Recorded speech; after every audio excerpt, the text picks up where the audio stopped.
it is just a delight in my heart to have a conversation with George and Linda, because they are, they started out as mentors, gosh, 7 years ago, and quickly grew to friends, and now I really consider them as family. So they are delightful gifts to my life, and they're the gift that keeps on giving. And I'm so glad that you guys would come and have this conversation with me. So, of course we would, because we feel the same about you. yeah, just tickle to death, and then that I get the twofer, you know. You feel like family. So, Linda and George Pransky, in case you are not familiar with their work, they have been in the game of understanding human beings in the three principles for a very long time, 45-ish years in one thing and way before.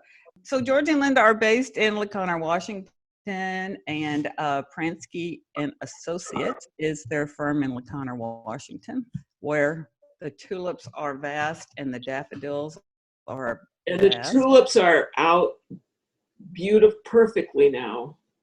Oh, so beautiful. I saw Tulip Town posted photographs on Facebook doing videos this morning, and it was just like this time last year. It was just breathtaking. So sorry to miss it. Well, welcome everybody. If you're just coming into the webinar, please, hey Kim, mute yourself. Hey Druzy, Cecile. Well, I love this. I'm glad we have Paris on the call. This is good. We got a little Parisian flavor. So, so if you'll mute yourself, we'll begin.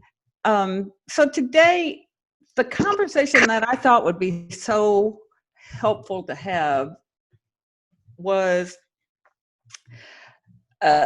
taking things personally, because I feel like taking things personally is such a human frailty, to use Linda's language, and just being human.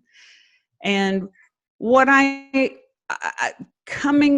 I'll be completely transparent now, the closet. I'm a long time taking it personal, have my feelings hurt kind of person. And it wasn't until recent time that I really saw how taking it personally was kryptonite to life. Yeah. And when I say kryptonite, it was like a big curtain just would come down. When my feelings would get hurt, it's like a big curtain to the nature of life dropped down, and I saw nothing.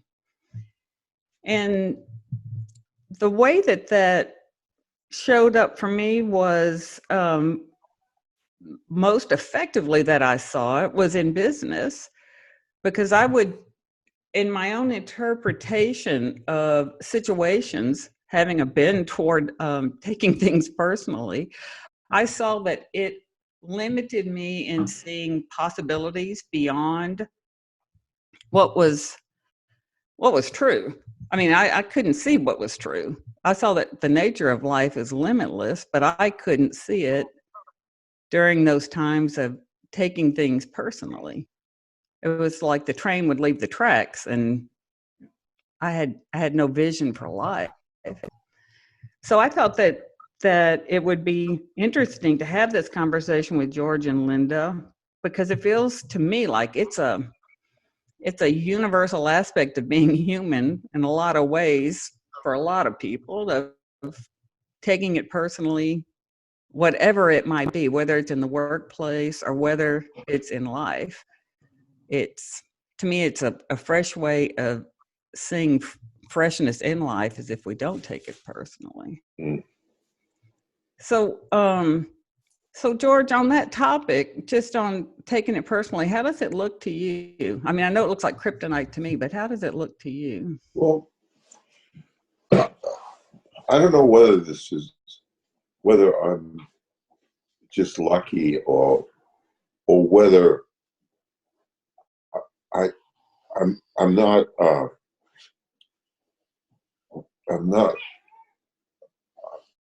I find it easy not to take personally things personally, because I can see that uh, that when you take things personally, everything goes south. Yep. So it's really at the heart of the reason that people don't aren't as close to other people as they'd like to be, is as soon as they take things personally, it's like they get knotted up with someone rather than loose around them.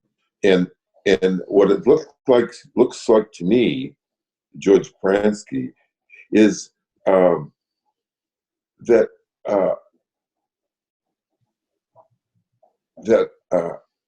when people take things personally, it's let me see how to say it. They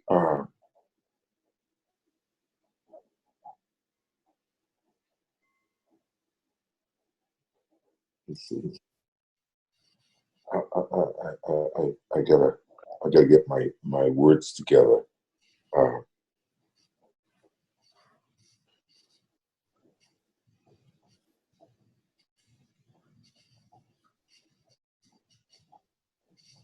Well, it changes the dynamic when people take things personally.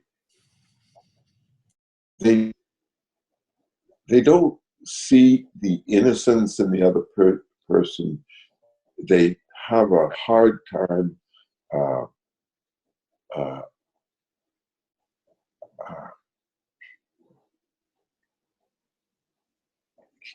uh, I'm having. Let me talk for a little bit, and you can get your thoughts together. Like, I know that to the extent that people take things personally, I know for myself, it created a habit of distance, a habit of being a little guarded around everyone, because I never knew when I would get my feelings hurt. So I would be a little shut down, a little less open-hearted. That's what I noticed too, that I couldn't hear. I mean, my hearing was impaired. I couldn't listen. And it was if I just noticed how I couldn't listen anymore. It was, so the disconnection was great because I couldn't speak or listen in those times. Well, one of if you look at kids, young kids have a really easy time in relationships because they don't take it personally. So they don't take things personally. So they're interested, they're intrigued, they're curious, and all those feelings help people not to take things personally. If you can be interested, it makes it easy to enjoy people and not take things personally, not take personally what they say or what they do. But also, when kids do get I remember as a kid getting my feelings hurt by my friend, but in a really in a big way, not a small way, but in a big way. But it was totally easy to forgive and forget. Yeah. I never held a grudge. I just, sometimes I would be with a friend and they do or say something, I got really upset, and then it would just go away, and I wouldn't think about it in terms of I had to protect myself from that person, or I would just get over it. Mm-hmm. Yeah, there was no concept of protecting yourself or getting the upper hand or having an agenda, huh? No, there's no thinking about it. There was no strategizing. There was no, I'd just get really upset and then it would be gone and then we'd be friends again. And so even as a kid, when I did take things personally on occasion, it didn't bother me. I didn't make a big deal out of it. Now, one thing that you can point for when people don't take things personally is in movies. Like I remember there was a character in Taxi, Louis De Palma in Taxi, and he was a very unpleasant character, but people grew to see him as a character, and that's how you're not taking things personally when you cross the line and you see people with interest and you see them as characters. And I know that when I was in a dorm, I was a dorm leader, and there was one guy in the dorm that was really a bully. That's the only you could say it. He was a bully, and at first my job was I would def, defend him from other kids, and then when I became a dorm leader, I realized, I got to see this guy in a different light. I can't take personally what he does, and I have to be in a position to enjoy him and feel warmly towards him. So I kind of got my head in that place. From that time forward, I thought he was a great guy, and I made all kinds of excuses for why he was seen as a menace to the other kids in the dorm, and I would essentially offend him and say, "Oh, he doesn't mean it." So I saw the innocence in him. That helped me. I saw the innocence. I knew that he was, it really wasn't his fault that he was so belligerent. So I saw the innocence, and that made me instantly have a good feeling for him. So that's what changed, is I had to get a good feeling for him. Now that changed the dynamic between me and him, because as soon as I had a good feeling in him, he was apologetic about the way he was. And he said, "Yeah, I don't know what's wrong with me, Georgia. I'm so aggressive." Now, prior to that, he never apologized or saw himself in anything but in a good way, and that changed the dynamic. So as soon as I saw him in a warm light, it affected him, and it brought the goodness out in him. So that's the result of that. Plus, it was really easy for me to be with him when he wasn't aggressive. It was really easy for me to enjoy his company He was a plus in my life, whereas before that, he was a minus in my life. So that's how much it changed. Now, I learned this from my mother, May Pransky. I noticed when I was growing up that she always had an understanding attitude towards people. That was just her go-to. So she used to have all these arguments with the Eggman. At that time they had a person who just delivered eggs, and every time he would go to her house, he would try to sell her small eggs,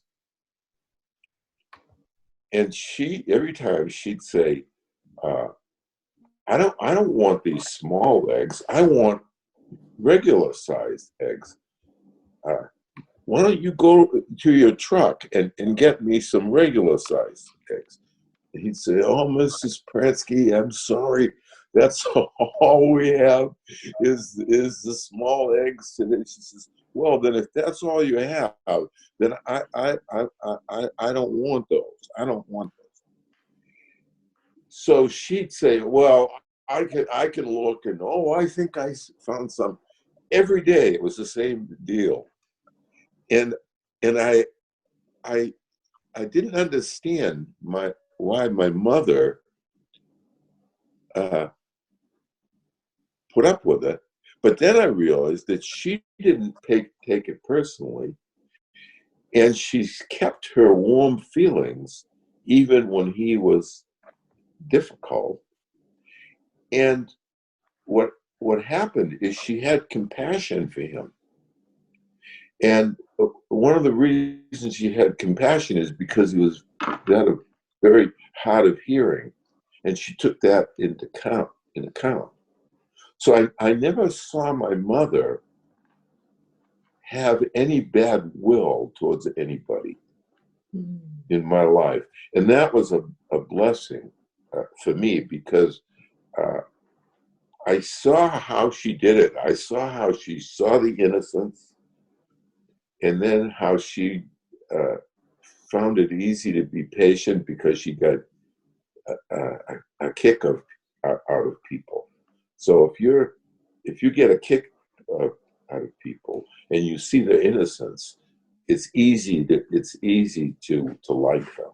Or if you saw them as characters. Yeah, you saw them as characters. I think your mother saw people as interesting characters. Yeah, she did. Yeah, particularly the Eggman. She'd get such a kick out of him, and she'd say, how come? And she was stern with him, but he didn't even take that personally, because she was protected from him because she had good feelings for him. I had years ago, I had a client who had an insight about not taking things personally. And she said to me, she said, you know what I realized? I realized that when people would do something that upset me or that I didn't like or hurt my feelings, I'd always say, why are they doing that to me? Why are they doing this to me? Why are they doing that to me? And she said, I realized all I had to do was stop the to me part. Yeah. And I wouldn't take it personally. She says, I'd think, why are they doing that? But I wouldn't say to me. I'd just go, why are they doing that? It had nothing to, she said, it had nothing to do with me. Yeah. That's just what they were doing. And I thought it had something to do with me, and it doesn't. And she stopped taking what people did personally and saw them like George's mom did. She saw them as interesting characters who were living their life in a way that maybe didn't make sense to her, but made sense to them. But in the movies and in television, people are very good at getting over people's reactions and finding enjoyment in their character. Like I mentioned that Louis DuPont in Cheers, I mean in Taxi. Well, he just at first he took issue with the way Louis De Palma was, and then he quickly saw him as a character, as an interesting character, and that's what people look like when you don't do what they take personally. They turn into interesting characters. And that's how, again, that's how kids get on with young children. They see them as, no matter how they are, as interesting characters. So if they're grouchy and they're curmudgeon, the kids find it interesting. And they'll say, "Oh, look at Grandpa. He's all annoyed," and they get a kick out of it.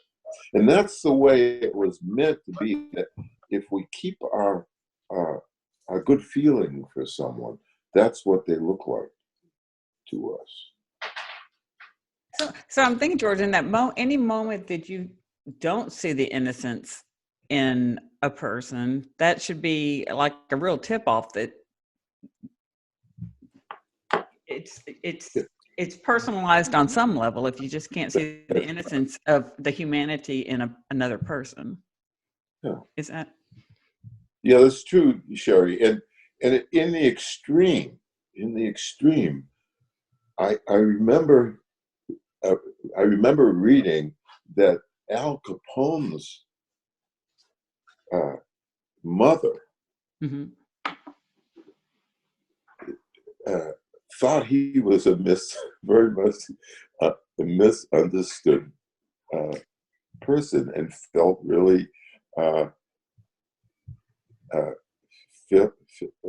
fairly warmly and compassionate to him, even though he was a terrible monster in his real life. Wow.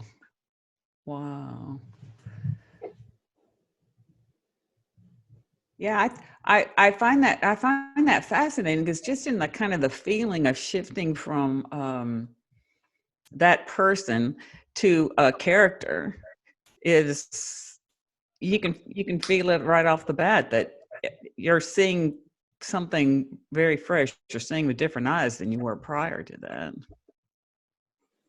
Now, Cherie, do you think we should take some questions and see what people are hearing? I do. I was just going to ask if that's a good time. So I would love to, if you want to raise your hands. I'm looking for it at the bottom. Or you might just wave your hands, because I'm not seeing the button. So does anybody have a question they'd love to explore? Cecile. I wonder if people take things personally because they believe they are the center of the world. Yeah, that's true. Yeah, they're saying, what does that have to?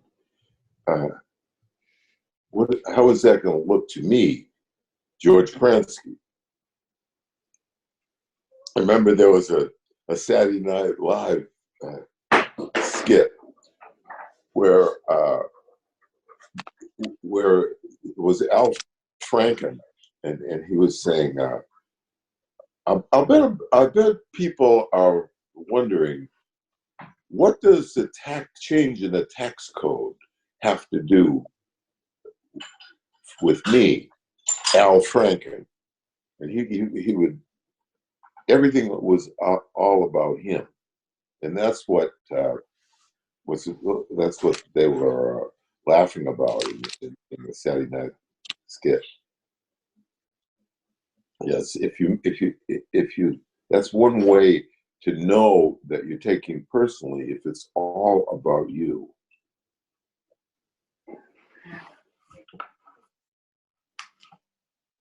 I mean, what a difference it makes if you take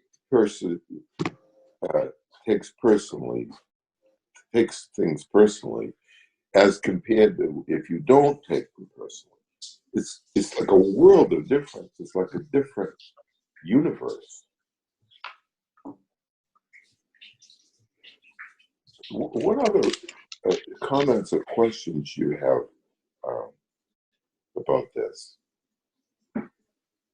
Oh, Delrina, let me unmute you. There you go. As I've been listening to you, and may I call you George? Oh, absolutely. My career was as bereavement director at a hospice, and I was with children whose parent or grandparent had died, and actually children are very mean to each other because they say, you don't have a dad, you don't have a mom, or they couldn't handle their own fears of this happening, so they tried to avoid it or make a joke of it or even hurt another. And so I learned in my listening to grief that actually I think there is something good about being hurt. The difficult part is to measure whether that fits, or whether then, of course, even though you're a part of it, to have this compassion you've been talking about, to try to see the other person. They've done what they did to you or said to you or whatever, just as I have done it to others myself, because of something in my ego that is triggered. And I've either lost power or I disagree, and I want to have my thoughts be clearly understood and accepted and change someone. So I have learned through my education and experience as a grief counselor that a good point of it is that it leads us to owning our own loss and knowing how we accept it, if it is about death, and how we then move to a new experience with that person. Or when I'll tell a personal story, I lost my job. I was fired from my job. And later, just because I'm proud, it was the person who did that was fired. But nevertheless, the pain I felt was real. I lost my job. I loved it. I knew I wasn't perfect, but what she said was found to be not truthful. Yeah. I came home and just wept with my husband, and our son was there. And I can kind of remember saying, and so this is very revealing, she can take my job away from me, but she can't take who I basically know myself to be away from me.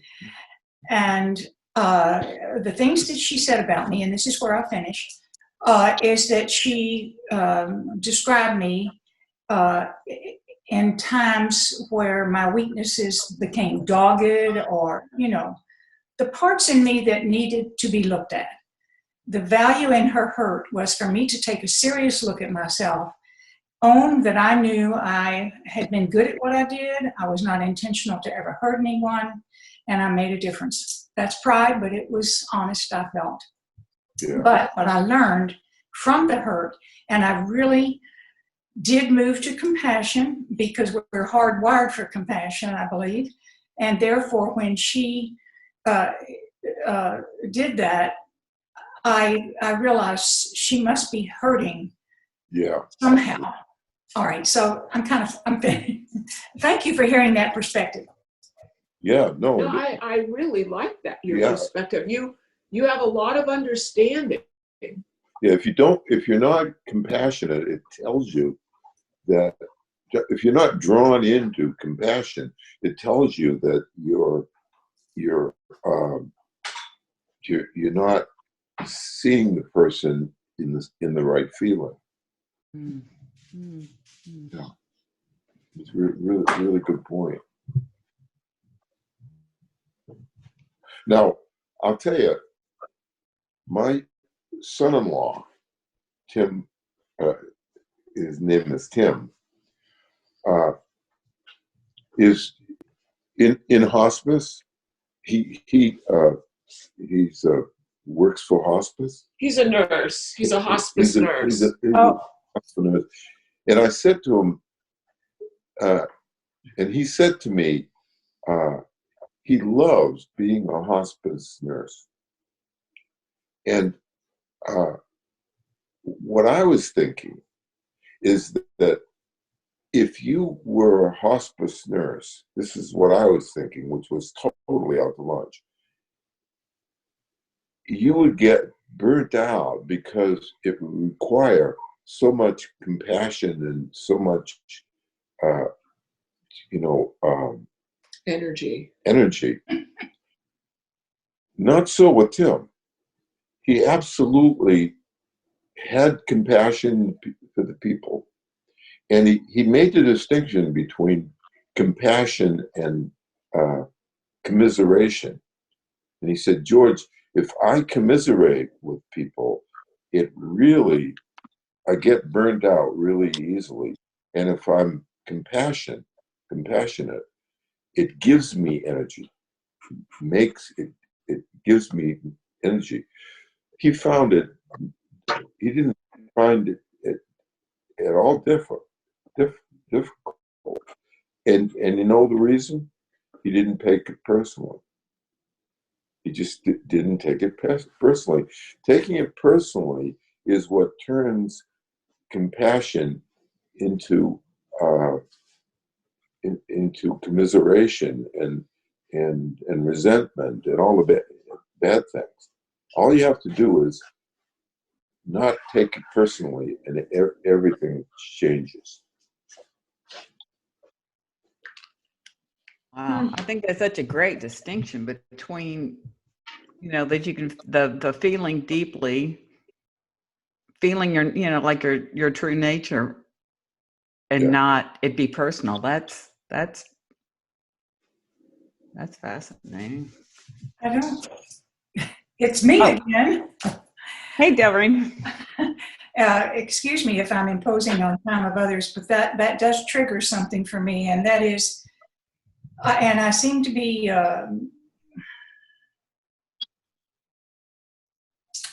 disagreeing, maybe. The times that I have been hurt or taken it personally have been ones that in the long run, and this is a little bit back on what I was saying earlier, have meant the most to me. In George, the hospice work that we did, we had many sessions within the hospice to listen to stories and so forth and keep our acceptance of death as something that's a reality. And therefore you bring your skills to that experience. And by doing so, you are genuinely, you're going to be compassionate. And that's action. And so, but I do get disturbed and hurt, and maybe it leads to me to commiseration, but it's more a commiseration of sadness and of a compassion of concern. But I'm back on thinking it's a learning experience, and dealing with death so frequently makes it very real for us, like these health workers today who are just sitting in the midst of possible death, and yet they are there for others. And anyway, that I didn't mean to insert something else into our path here, but thank you for letting me kind of have a little bit of a different perspective on that. Yeah, sure. Thank you, Doreen. Who else? Anybody else have a question? Martin. Let me unmute you. Okay, you're unmuted. Great, Martin. All right. Can you hear me okay? Yeah. All right. I don't think I have difficulty when I'm out in groups of friends or other people, and some offhand comment is made, and I don't feel like I have difficulty in taking those kind of things personally. Yes.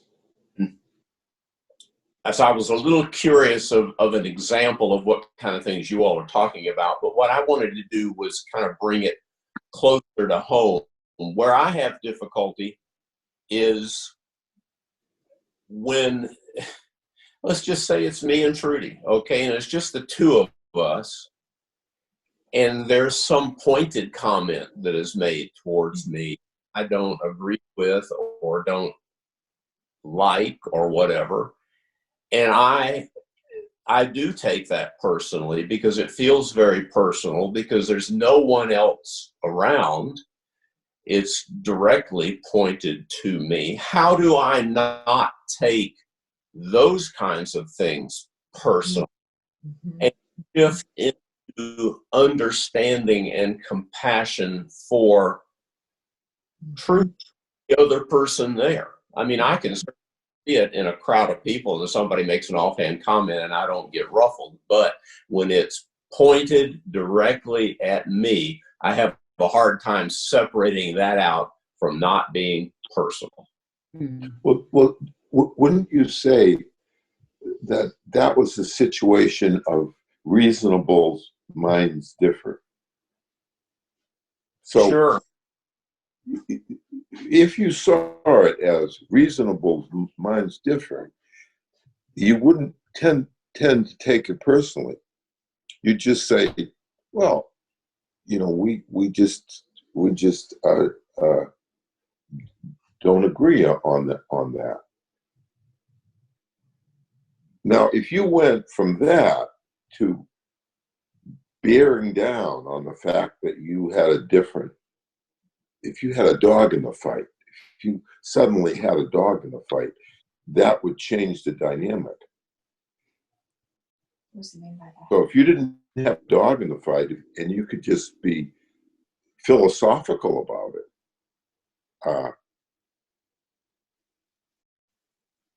it would make all the difference in the world. George, can you give me an example of a situation of having a dog in the fight? Well, for example, just using myself and Linda, if she gets upset, a little upset or a lot upset, in George Pransky's world, that would be having a dog in the fight. Mm-hmm. So if she gets upset, doesn't matter what she gets upset about. The fact that she's upset means she has a dog in the fight. So it means I have a position that I'm righteous about. Yeah. I'm righteous about my position. I'm not just, it's not a position amongst equals. It's like my position is better. That's having a dog in the fight. And that would be like you saying, well, it's really, I don't mind I don't mind someone having this opinion, but if they disagree with me, I take it personally. That would be a dog in the fight. So the fact that you're taking issue with them because they don't agree with you means you have a dog in the fight, and all of a sudden that changes dynamic between people. Absolutely. So as soon as your wife disagree with you and you take it personally, it means you have a dog in the fight. And it totally changes the nature of your experience. Okay. I'm still, what I'm trying to do is wrap my head. I understand exactly what you mean by having a fight personally. I guess what I'm trying to shift myself from having a dog in the fight to being neutral in an attempt to neutralize the situation. Yeah. Well, if you want to neutralize the situation, the first thing you have to do is find your own goodwill towards the person. Gain the experience of the goodwill, and from a position of goodwill, it's easy for people to be understanding, compassionate. That's very realistic for people. If you can't find your goodwill, so if you feel like the other person's against you or is taking issue with you, it's hard to navigate the situation, because the goodwill is like a lubricant.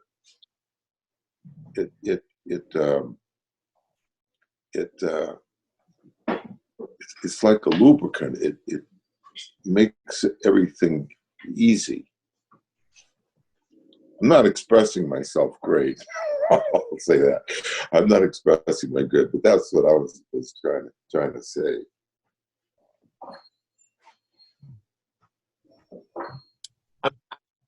I don't want to take up time on this. I guess the thing I get hung up on, probably something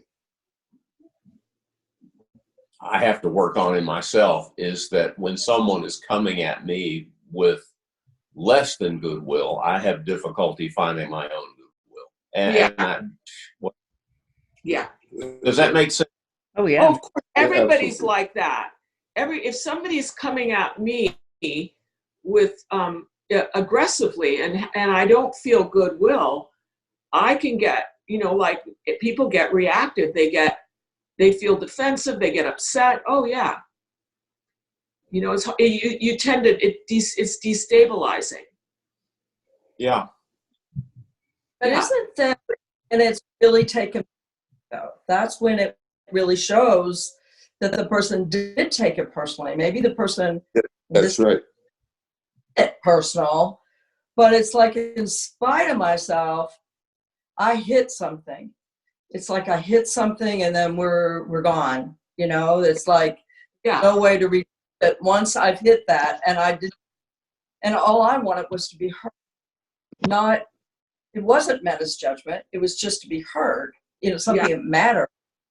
So what I see is you've got colliding needs. It's like, bam, the moment that those needs are colliding, you're off the curb. Yeah. So that's I think that talking about it from the point of view of how do we manage our own selves to not take things personally, it can be a little bit like the martial artist who gets in front of the kick that's coming. He's shifted out of the space. The moment you see is everything is said to me is personal, it's impossible to take the conversation anywhere else. Absolutely. Now, this is the next step. Okay, the next step in it is, like, for me, if I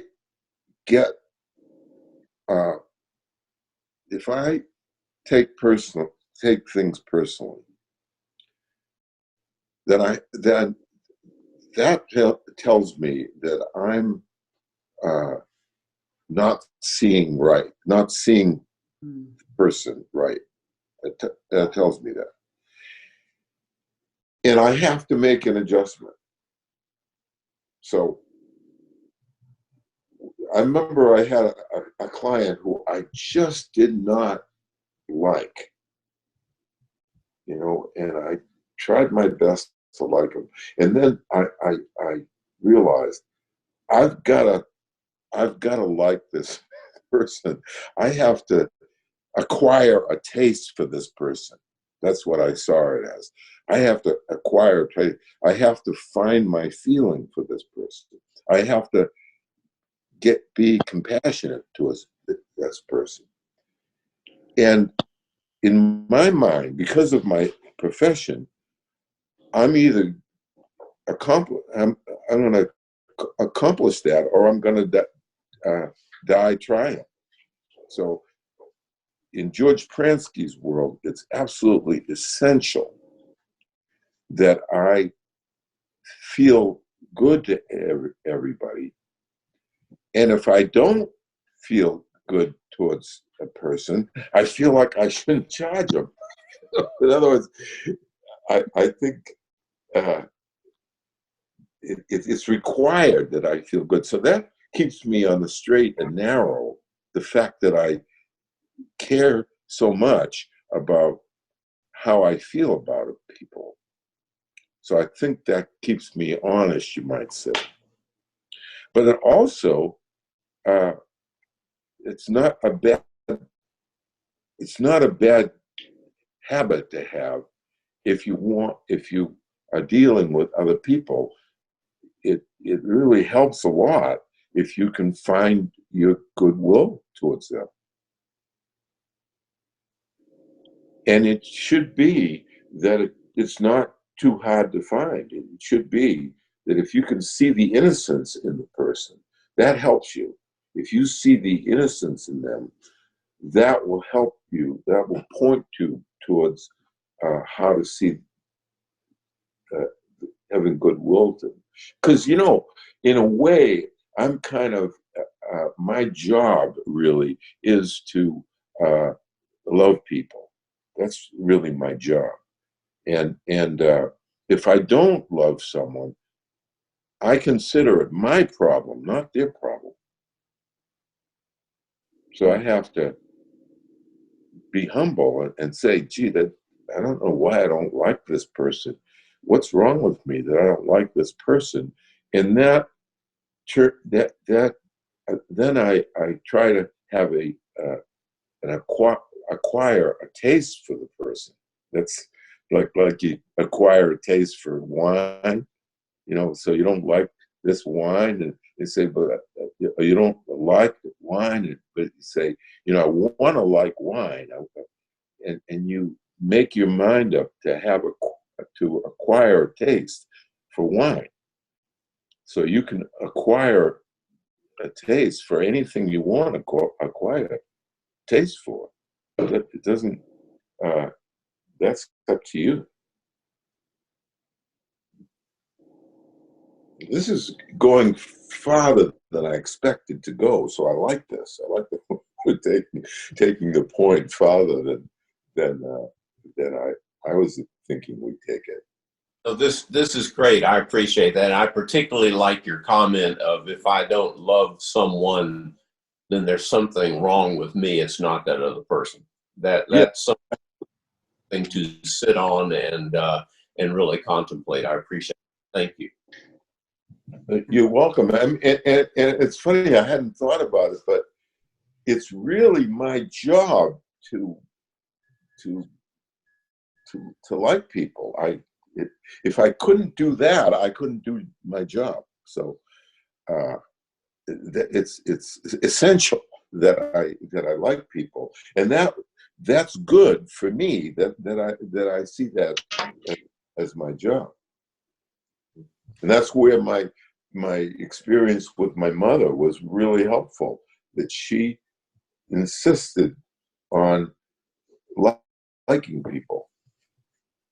And if she liked the Eggman, who was the most annoying person in my world, you could see that the bar was set pretty high for her. Drew, you had a question? Oh, let me unmute you, Drew. Go ahead. Okay, so I have a question.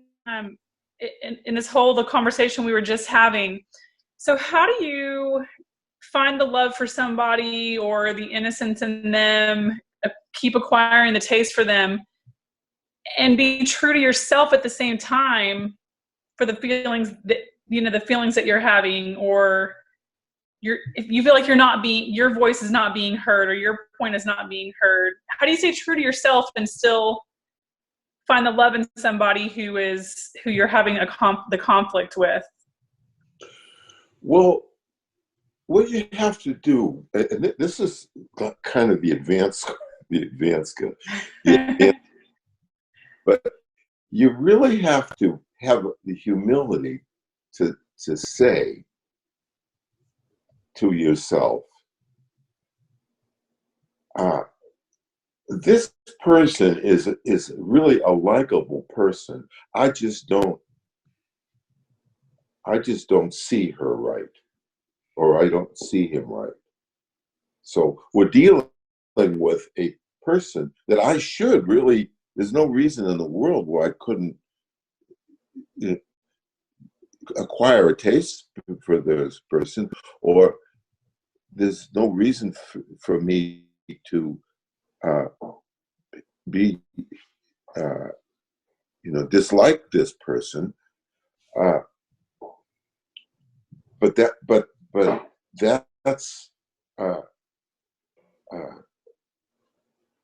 that's what's happening. I just have to, change my mind.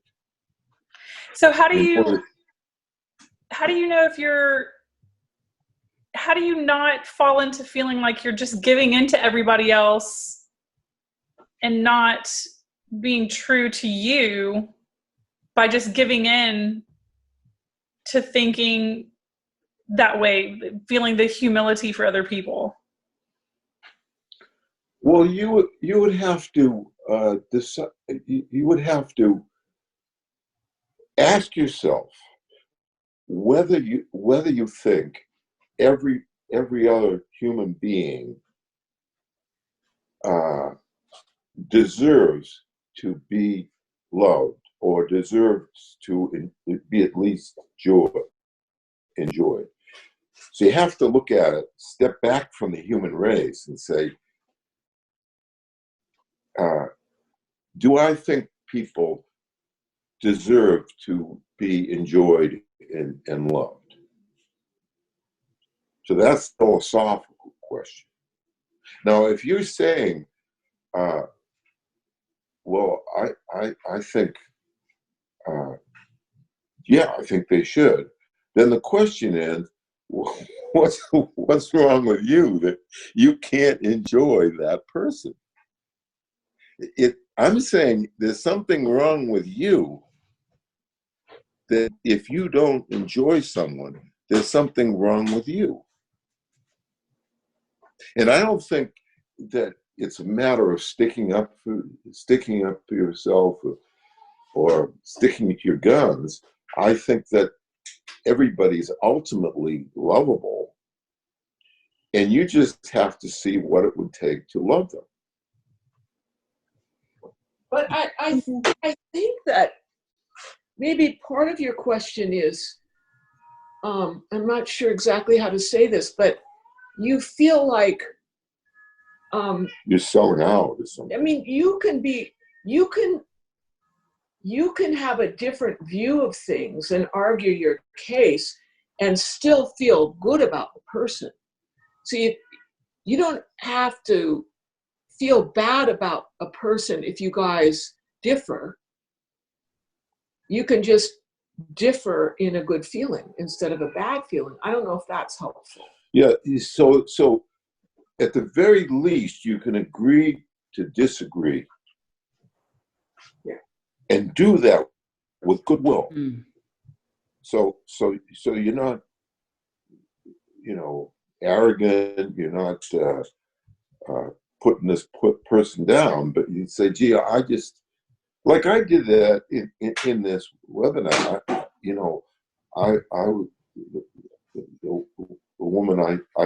one of the women I talked to, we agreed to disagree. What can you say? that's all right. You can do that and still have respect and regard for someone. You can agree to disagree. George, could I add something there or clarify something real quick? Great, Jen. Yeah, sure. So I want to go back to your example about your college buddy who was Beef, yeah. Yeah. So you could see the good in him and you could understand why he did that and could like him anyway. But I think there's a line there that maybe that's what Drew is struggling with too, of, okay, so now he's nice to you because you understand him, but is he still bullying other people? And are we okay with that? And well, so I would have a conversation. conversation. See that I could have a conversation with him because I wouldn't have a dog in the fight. Right. So I could have a really, strong conversation with Beef and say, look, Beef, I think you're a great guy, all right? Mm-hmm. I absolutely don't like the way you bully people. And that's the part of the story that was missing the first time you told it. So yes, good. Absolutely. And in order to do that, I'd have to have goodwill towards him. Right. But once I had goodwill for him, I could go at him as strongly as I wanted. That's one thing changed when I became a dorm leader. I realized, gee, I have to have a good attitude towards people, no matter what they do, and that's what it made easy for me to be a dorm leader. So when in my conversation with Beef, he said, "Well, what's wrong with what I'm doing?" I said, "Well, I don't think it works for people that you beat them up. I don't think that is good. It's not good for you, and it's certainly not good for them." Now, I could get away with saying that because I had enough goodwill, enough rapport to talk with him. So the more, and this is true in my practice, the more goodwill I have, the more I can get away with when I confront someone. That's the part of the story I wanted you to tell. Thank you. Absolutely. Absolutely. It would sear your ears to hear some of the things that I can get away with because I have so much goodwill. I can testify. Yeah. Like I'll say to someone who's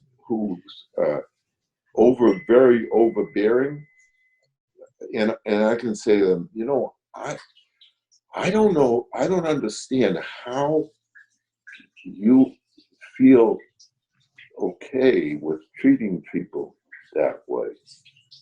How does that work for you? And aren't you afraid that they're going to have a bad attitude about you? And they'll say, yeah, I am afraid that. I said, well, then I don't see how that works out there.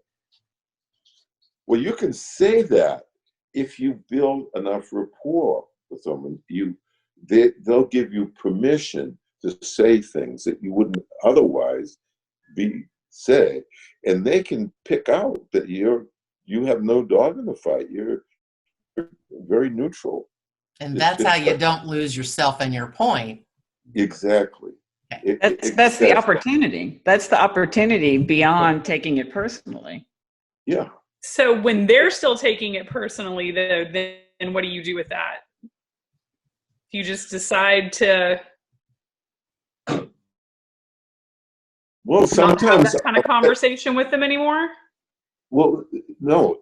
Sometimes I'll say to them,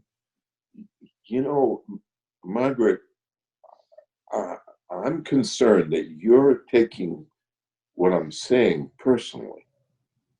And I don't think that's going to work out. What do you think? Well, people usually will question themselves.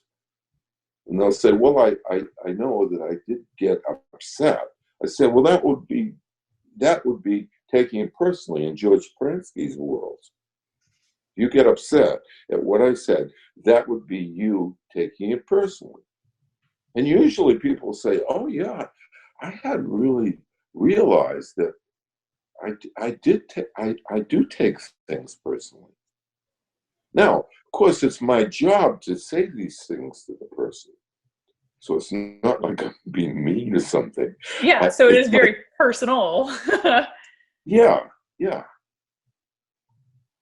And you'd be surprised at how, if you have goodwill, you can say make strong statements to people, and they won't take it personally.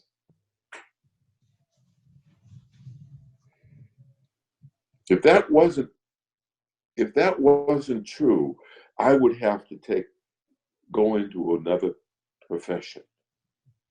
I wouldn't be able to do the work that I'm doing now.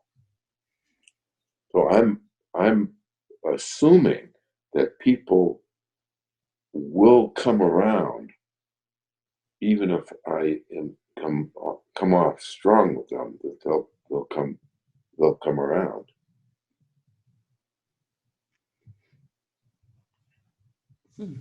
Trudy, and then we'll need to wrap it up. But Trudy, I'll let you unmute on your side.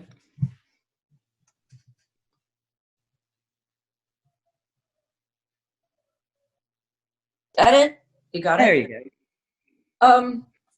So I'm thinking about these times that we're in right now, when people are living in such uncertainty. What I've realized is that foundationally, whatever we have that hasn't really been worked on in our life, where we have deep sensitivities, where we could be triggered easily, where we have maybe some kind of trauma patterns in our background, we can be triggered, that we're probably more susceptible to that right now. It's like having a weak psychological immune system. Exactly. Whoa, yeah, that's that. And that we are adding to it because it's a collective consciousness right now. Yes. You know, so if you're even a little bit empathic like I am, if I'm not feeling it for me, I'm feeling it for somebody else. I just move in and out of it, you know, and the grief of it. So when I say that, I think that's why I thought this was such an important topic today, because it allows us so easily to grab something and take things personally when we're in particularly important relationships and we're all, hunkered down with people that we normally move in and out of in our lives. We're not necessarily with all the time. Goodness gracious, the amount of pressure that people must be under right now. I feel fortunate to have less than probably most people when I think about it. So I go back to the thought about compassion and how much of a wide net we have to give each other right now. Yeah. You know, it's like that space of when you speak about giving someone goodwill, I really like that. And having goodwill for someone, it's like, wow, how much of that can we muster up right now? Yeah. Real, that people are going to be triggered. And people are scared. People are in survival. People have no idea how to proceed with life and what the known is going to be. No one can say they know that. So I just wanted to say that because I think it's a very important topic. I think it's one that we can get called upon to get trapped in easier right now than usual, honestly. I think that's absolutely right on the money, and I think that it requires us to have more goodwill and give people more of the benefit of the doubt than we're accustomed. Exactly.